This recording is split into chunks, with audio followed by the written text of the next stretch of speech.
There's an earnest but superficial interest in the East, in Oriental religions and mysticism. The new Marco Polo is the American poet Allen Ginsberg. To the god Shiva, god of meditation, asceticism, birth, death, change, creation, destruction, and ganja. Hari Om Namo Shivaya. Hari Om Namo Shivaya. This may be the first generation for whom the search for romance actually does lead towards Shangri-La. Everyone wants to go to Nepal. Among other things, it grows the best hashish. But when the law intervenes, then is the time to do battle, with flowers. The phrase, flower power, is taken literally. If this is a revolution, its slogan is, make love, not war, and its weapons are carnations and Sweet William.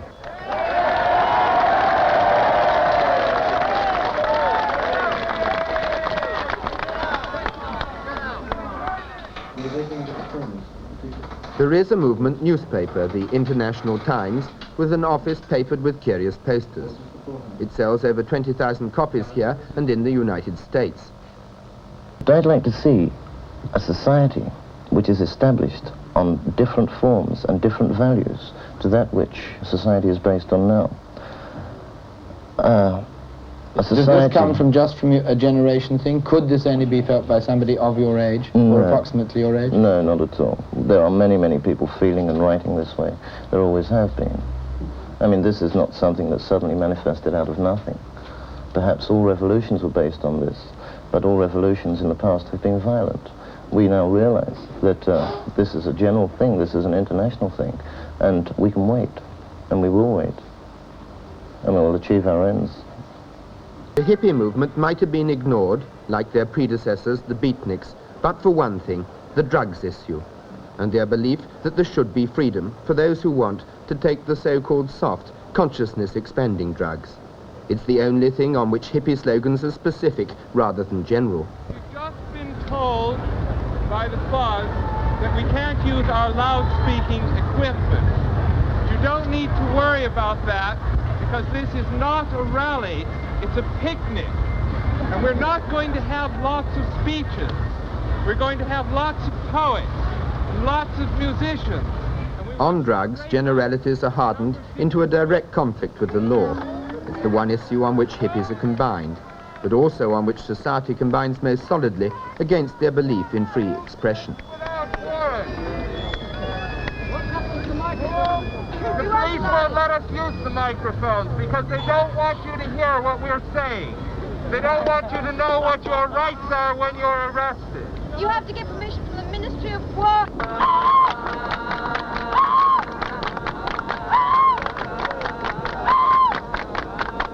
Clothes are distinctive.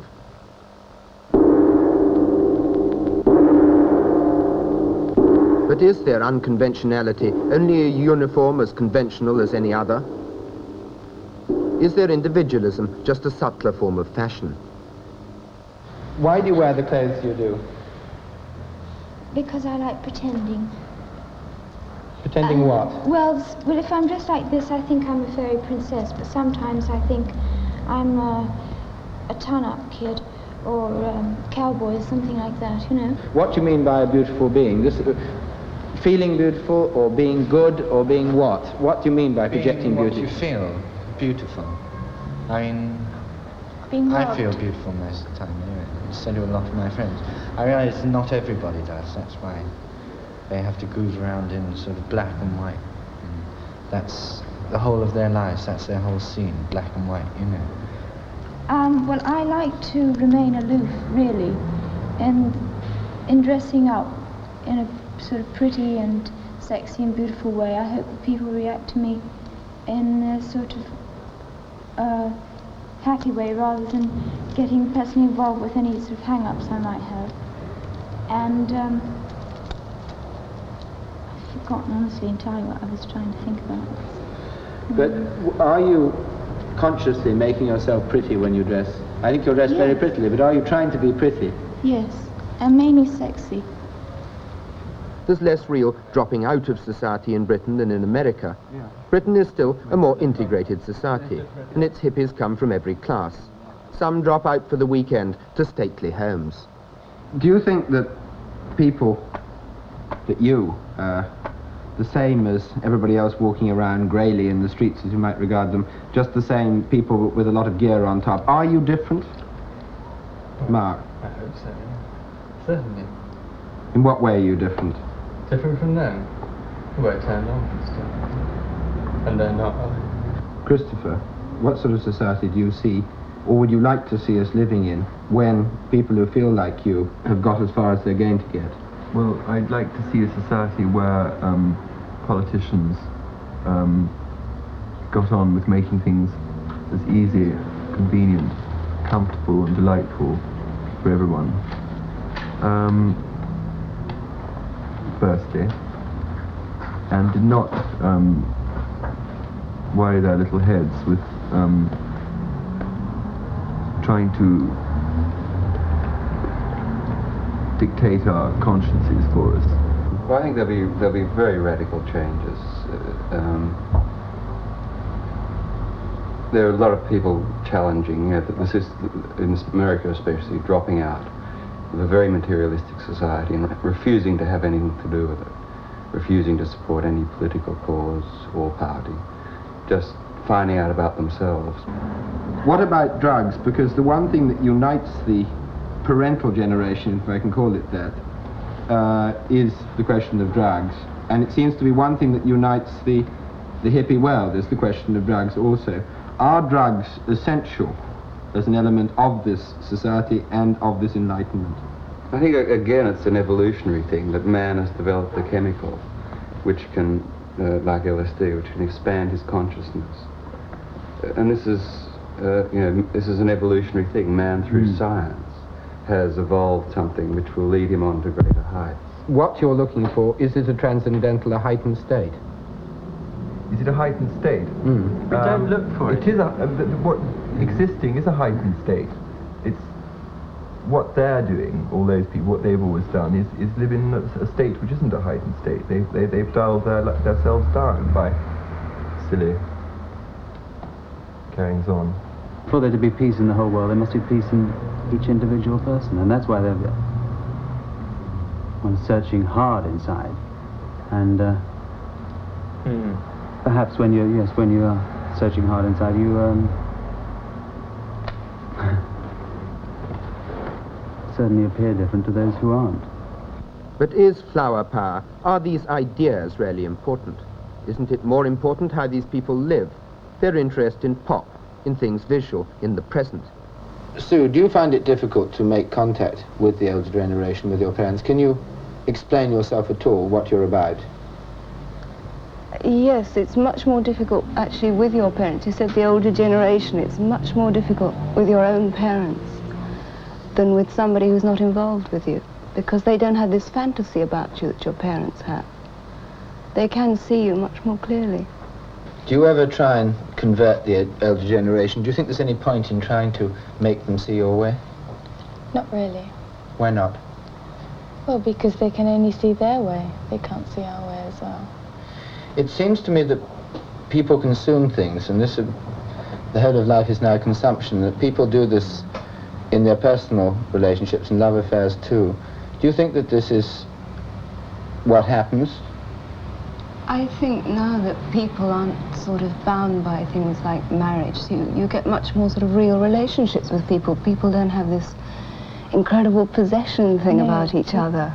You just can't possess another person. My boyfriend, my girlfriend, it's all gone. My husband. But does this mean that people move around and lead what other people might think are loose lives?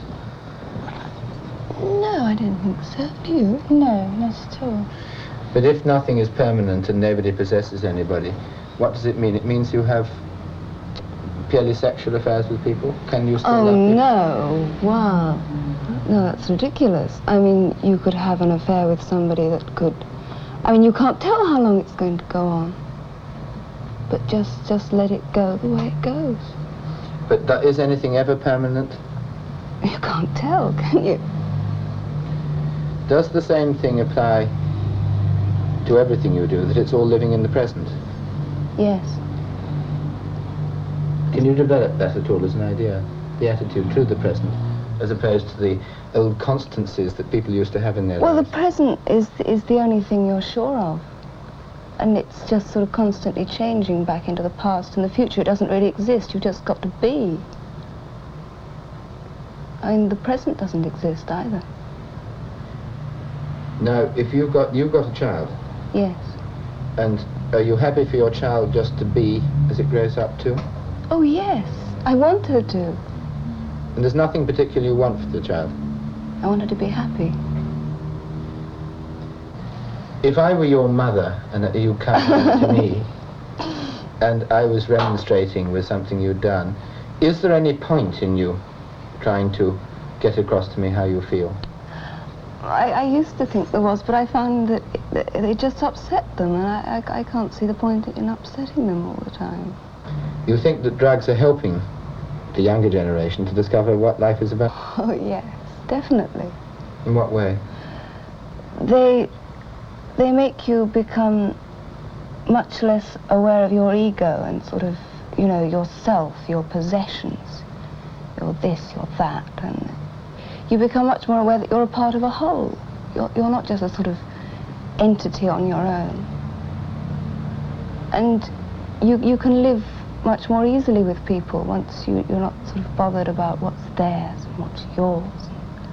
It's much simpler because people become themselves. They're so much more natural. You think drugs, the soft drugs, help you to become yourself rather than changing you into somebody different? Yes. Your parents have already changed you into somebody different, and school and all the other things they've sort of shoved into your head. You just got to clear it all out. Start again. Now, this is something which the parental generation is fighting very hard and has got the laws fighting very hard. Isn't this something that's worth trying to convince them on? Yes. Yes. What about your child again? Would you be happy if your child grew up and took drugs? Would you encourage it to do so? I wouldn't encourage it. I wouldn't discourage it. I would obviously discourage her from taking sort of heroin and cocaine and things like that, but if she wanted to smoke hash, she could smoke hash. You know, but I obviously don't want her to smoke it when she's about 3 or something, because she's going to get lung cancer, but, you know, apart from that. It's like cigarettes. If she wants to smoke cigarettes, she can smoke them. This argues that you think of a very permissive society in which everybody should be allowed to do whatever they want. Do you think that really life can run like that? Yes, because otherwise you're just completely denying sort of, well, people's intelligence and, well, any idea that they know what is right and wrong. And right and wrong, I mean, what are right and wrong? I mean, everybody has their own idea about it. But the only thing I think that's wrong is hurting people. Do you not think that, can I come back to love? I didn't want to say sex, I don't want to call it, to people's love lives. Do you think that if people move about in the way that you implied and consume each other, do you think that they are not bound to be hurting each other by that?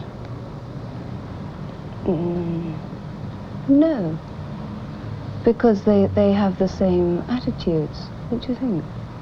I don't know anything about love. You don't know anything about love? No. You've never been in love with anybody? No.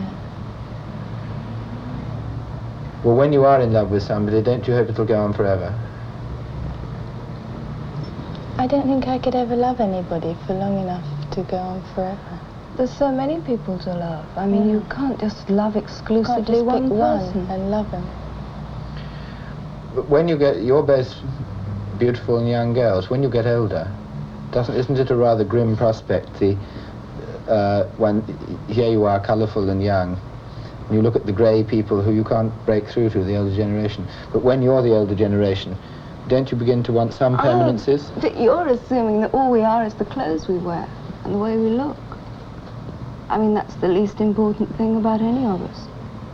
That's just decorations and paraphernalia. Because of what's underneath, I think we'll be happy. Because there is something underneath.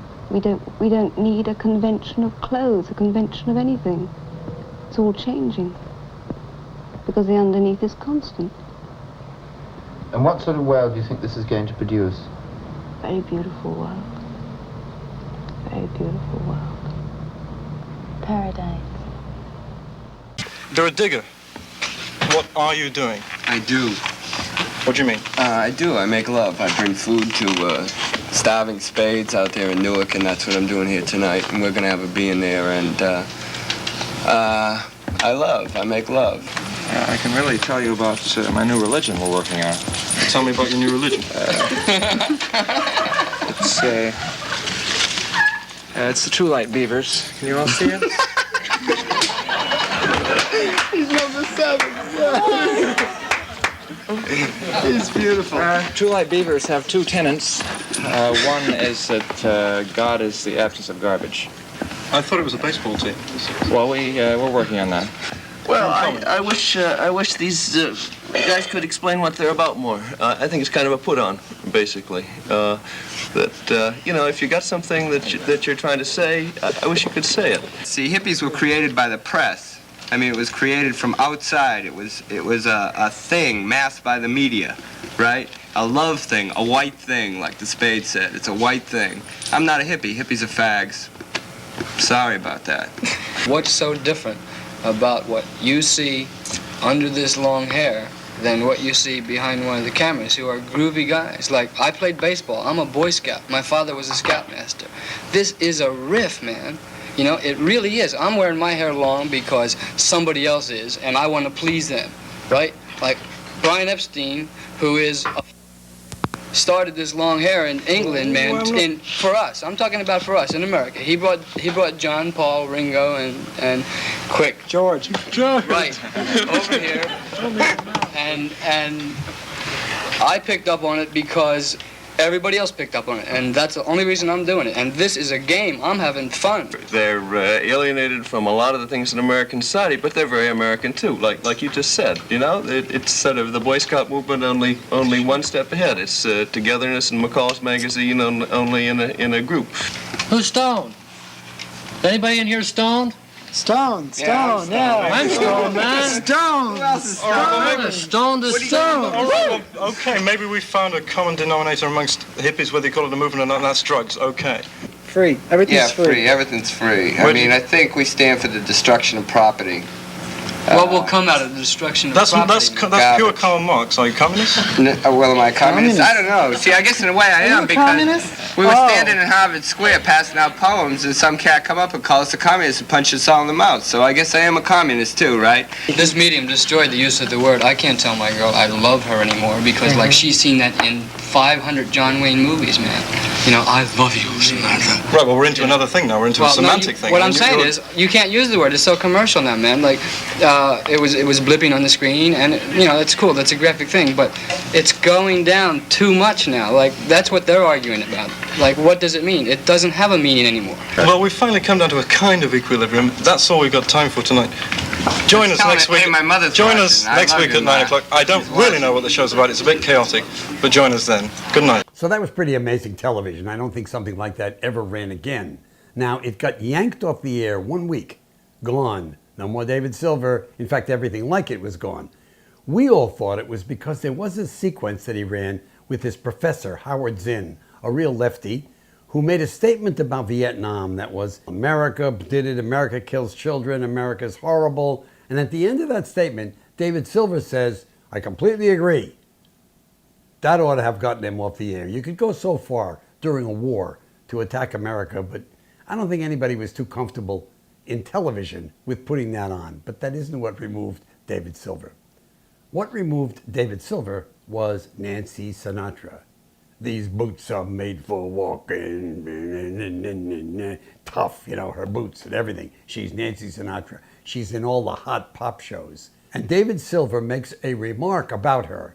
The remark was based on some dancers that are on stage. And David Silver just casually says this: that was by Nancy Sinatra. I said that was by Nancy Sinatra, but it isn't really by Nancy Sinatra because she's got false hair, false nose, and she had her cheekbones raised, and she's got false boobs. That got it removed. Within a week, there ain't no more David Silver on television. I don't know, does Hollywood have more power than politicians, than the people with the money? Whatever the reason, David Silver was gone, and this era was over.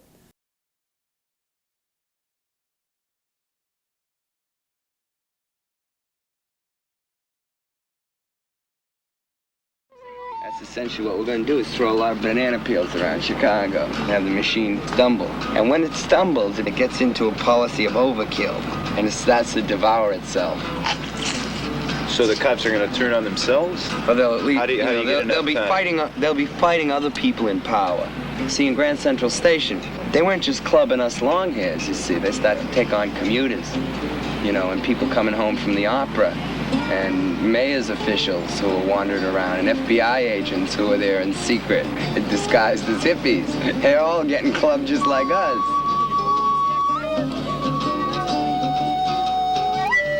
I've owned a gun. But it's just another theater prop. I can't shoot it for shit. See, I could hold you off forever just by using theatrical techniques. I'll show you. See, oh, you be straight. Okay. You be straight, guy. And you push me. Give me the cop. Come on, man, you fucker! Come on, take me! See? You ain't gonna touch me. You convince them that you're crazy enough to do anything, and then they won't touch you. For example, before we went to the Pentagon, we start hearing all these spook stories about mace, you know? So a couple of us sitting around, you know, getting pretty stoned. We say, mace, huh? That's pretty dangerous. We need a drug of our own. How about lace? And we start playing with lace, you know, lysergic acid, cryptoethylene, LSD, and DMSO, and, you know, invented by Osley. And, well, let's go out and get some. So we go out and get some plastic water guns and some Schwartz Disapiro purple fluid, and you squirt it on the wall and it vanishes. See, high penetration quality, right? So we call a little press conference, bring over the press, and we squirt it at the wall. And they say, well, it's pretty good. Maybe it's true, maybe it isn't. We say, okay, come back in 4 hours. We come back, we have two couples, see? We squirt them. They take off their clothes, they fuck. Reporter says, holy shit, you know? They go to take it and we say, you want to try it, you can get brain damage. You know, you run that risk, and they put it back because they ain't, you know, they're afraid to die. And the press is voyeuristic, and they're going to eat that goddamn thing up. And you look in Time magazine, man, and there it is, a fact. No quotes, no hoax, no nothing. Lace, the new wonder drug, makes you fuck. Going to the Pentagon. But can that kind of thing protect people in Chicago? Or are you worried sure about that? Sure it can. I'm not worried about Chicago at all, of course not. Never worry, only mothers worry. Duty is Chicago seems like we are herding ourselves into a stockade, you know? I mean, we're getting ourselves all together where they can surround us. See, what the Democratic Party, look at their theater, right? International Amphitheater. Have you ever been down there? Have you been to Chicago? Well, it's out of sight. It's right in the stockyard, see? Yeah. It smells like shit and death and piss. And it's boring. You know, they'll have like Kate Smith singing the national anthem, right? They'll have all these boring pigs, you know, fat businessmen, serious, very serious things, see? And they'll be showing this, see? And meanwhile, you know, like every 2 minutes out of every hour, there'll be us out in the streets or up in the park doing all this thing. Wow, wow, wow, wow, wow, the new America, exciting. And it'll be like a football game, see? Football game's a good model. Right. Cops versus the Yippies or the National Guard or whoever, the paratroopers from Vietnam. I don't know who they're gonna bring back to contain us. They're gonna bring a lot of heavy equipment, see? And people will be watching that on TV and they'll say, we don't want to watch that boring speech stuff. We want to watch the Rose Bowl out there, you know? And they'll get mad. They'll say, why aren't they showing us that Rose Bowl? What are they showing us that boring stuff for? You know, a lot of people are going to kick in their television sets that week. This way you got America. They're all into Freud. Say to them, hey man, we're all getting laid, man. We're listening to music, we're having a groovy time. What do you want to work for? Talk to them about full unemployment. They know you don't work, and they're very intrigued by that. We don't work. No, they don't work, man. They're just fucking around having a good time. That's disgraceful. They hate that in America. Right. Don't work. Of course we don't work. It's never gonna work. What do you guys want to work for? For some haggy old wife and some kids that don't respect you? I want to go to the commune tomorrow. Do you want to come? Tomorrow? Yeah. Yeah. There's Abby. Yeah, I want to go tomorrow. After Chicago, we can go. After Chicago, but I want to go. You want to go now? Well, now or tomorrow or soon. Well, I guess you should go then. You're such a fascist. No. I'd like to go after we get back. What does he have to say, this You're guy? a fascist. You're a fascist. Says you're trying to drag me off to the...